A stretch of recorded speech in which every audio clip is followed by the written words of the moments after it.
Hello people, welcome back to my channel. The topic for today's video is how we can generalize a particular neural network. So in the last video we saw how we represented weight in a matrix representation so that our computation becomes very easier for our computing engine, especially our TensorFlow or PyTorch. So in today's video we'll be covering what a bias is and where it is particularly represented that we have not covered in the last video. And then we'll speak about how we can generalize a particular neural network so that it can be used in different scenarios. So essentially we consider the same setup where we have inputs as x1, x2, x3 and x4, and then we have say 3 neurons at the first hidden layer, and then we have 2 neurons, and then we have one output neuron.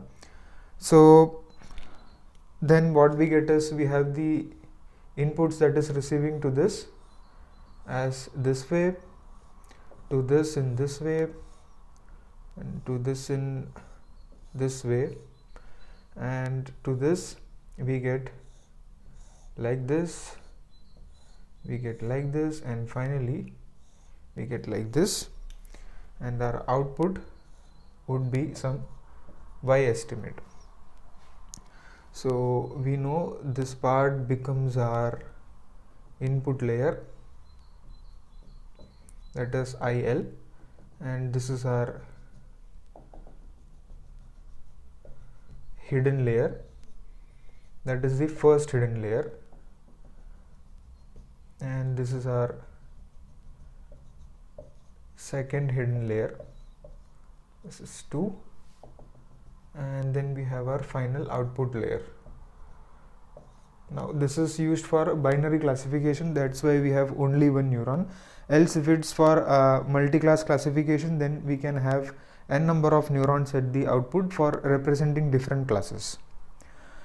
So what we said is, say I'll just write one particular equation. Say we have two parts of this neuron representing for simple linear computation, and then we have some sigmoid function, that is the nonlinear function, for transforming it into some nonlinear equation.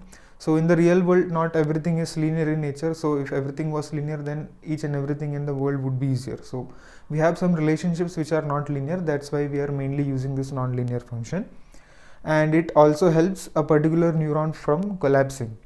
So it can be understood with the analogy like human brain has both left and right brain, conceptual and logical, so that is the same logic.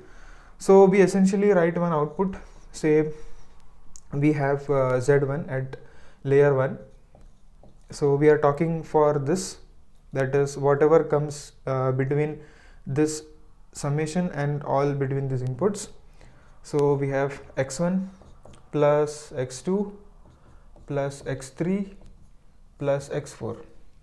So along with this you have weights as well, so that is the very first weight it is getting, and from the first input it receives. So if you try to remember in this way, then your equation will not go wrong. Now what comes our function, that is for transforming. So you apply this and you get some output, say that is represented as A111. That is output from this particular unit. Now if we remember, like we have talked about in linear regression, that is we try to fit a line, that is y is equal to mx plus c. So where the slope in this case is represented by the weights, so that represents the strength of that particular neural connection. So this weight or the strength or the correlation can be represented within the range -1 to 1. So your weight can be negative and also it can be positive, so it represents how strong your neural connectivity is. So now what we need to have is, we need to have a constant, or we need to have an intercept. So our error function when we differentiate this equation or any equation will depend on our weights as well as the bias. So now we don't find any bias in that. So bias does not depends upon input. So what do you mean by that? So say this is our neuron and we have our linear function and non-linear function. We basically have x1 and x2 and we get some output. So we have this bias representing at this particular portion. So for each neuron there is one and only one single bias. So when you have weights, say W0, W1 and W2, what goes inside this particular neuron for computation is B into W2. So it is a product of the linear combination of bias and the weight. So all those transformed will give you a final estimate, that is y cap. So essentially we can see there are 1, 2, 3, 4, 5 and 6. So accordingly we can have 6 different biases. So say the bias is represented as B1 at the first layer, B2 at the first layer, B3 at the first layer. Similarly, you have B1 at the second layer, B2 at the second layer, and you have B1 at the third layer. So now our equation becomes, so for this particular unit you add a bias constant, that is this one. Similarly, when you do the second computation for the second unit, you have B2 for the first layer, B3 for the first layer, and so on. So essentially what we can have is we have this matrix. So we represented a matrix that is output from the first layer, that is from all these things. We represented as we had a column vector.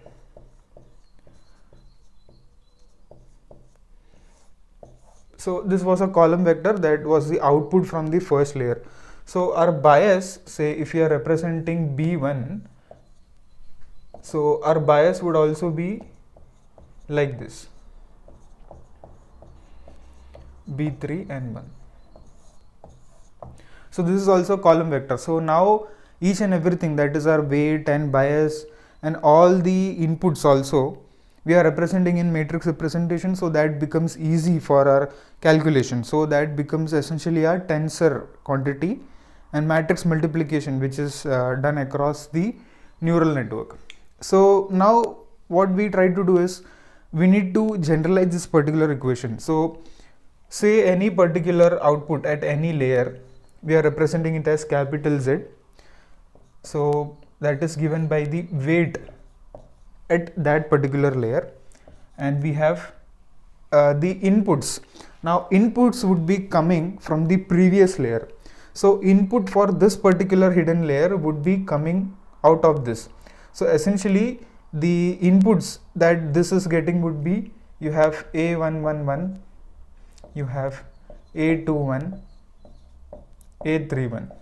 So these are the inputs. So essentially we can generalize it as L minus 1.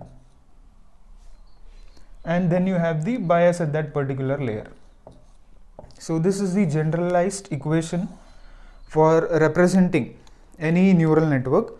So this is equally of the form y is equal to mx plus c. So where your particular neuron will compute different weights and it will adjust each and every weight at each particular layer, your bias will basically adjust that particular computation. So essentially if you had something like this, so this is for the case of curve fitting linear regression. So bias essentially represents where it has to fit. So assume like you have this particular structure with some wire frame and you have some units. So initially you build some particular structure and then you are trying to adjust each and every neuron. So that shift in each and every particular neuron up or down is done with the help of this bias.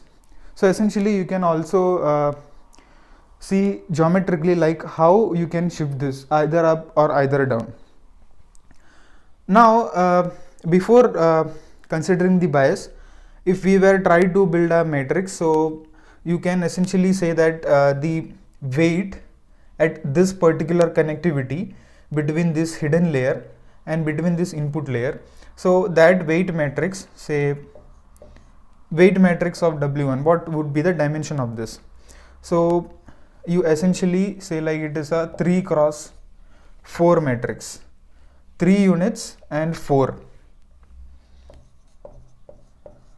For this it will be 2 cross 3, and for the third, that is the connectivity between this, you have 1 cross 2. So earlier it was 12 plus 6 plus 2, that is you get a summation total of 20. So by adding the weights at each particular layer, weight will be, you add a 3 to this, plus 3, you add a 3 to this, here you will be having 2, and there you will be having 1. So that is essentially 20 plus 6, 26.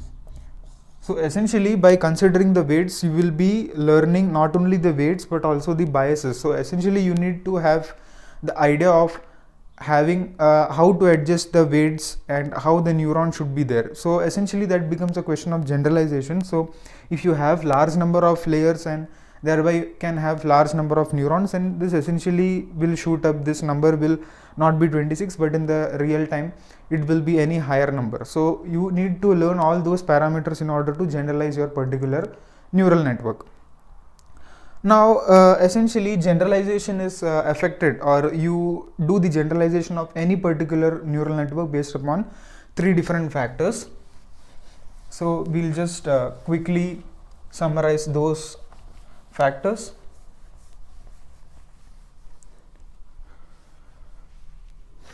So the generalization is affected by 3 factors. So the very first factor is the training set size. So we build this particular neural network with the help of our training set. That is a normal case when we do building with other models as well. So that depends essentially upon your training set. Say we are representing by capital N. Second is that you consider the architecture of your neural net. So this is also one major important factor when we need to generalize your model. Say you initially have built a very large kind of neural network, and then after certain epochs, now epoch means how much you use your training set in order to do one particular computation of your neural structure or do the entire processing, and then you find that you need to remove some particular neurons or which are not adding value to your particular computation, then you need to regeneralize your model. So there the architectural neural network becomes very crucial. So essentially you took some huge amount of time, then you build a neural network, and then you find that these things or these nodes are not essential, or these connectivity between these two are not required, then it takes a computational amount of time to remove that, so it becomes difficult. And second is the problem complexity, or the complexity of the problem at hand. So the third problem is not, or the third factors affecting the generalization is not given that much attention. Why? Because you are doing this, why? Because you want to have a, like, to solve a large problem. So that's why you can't blame like your problem is complicated, that's why I'm not building it. Neural network is built for that only, for doing your computations easier. So essentially you just consider only these two.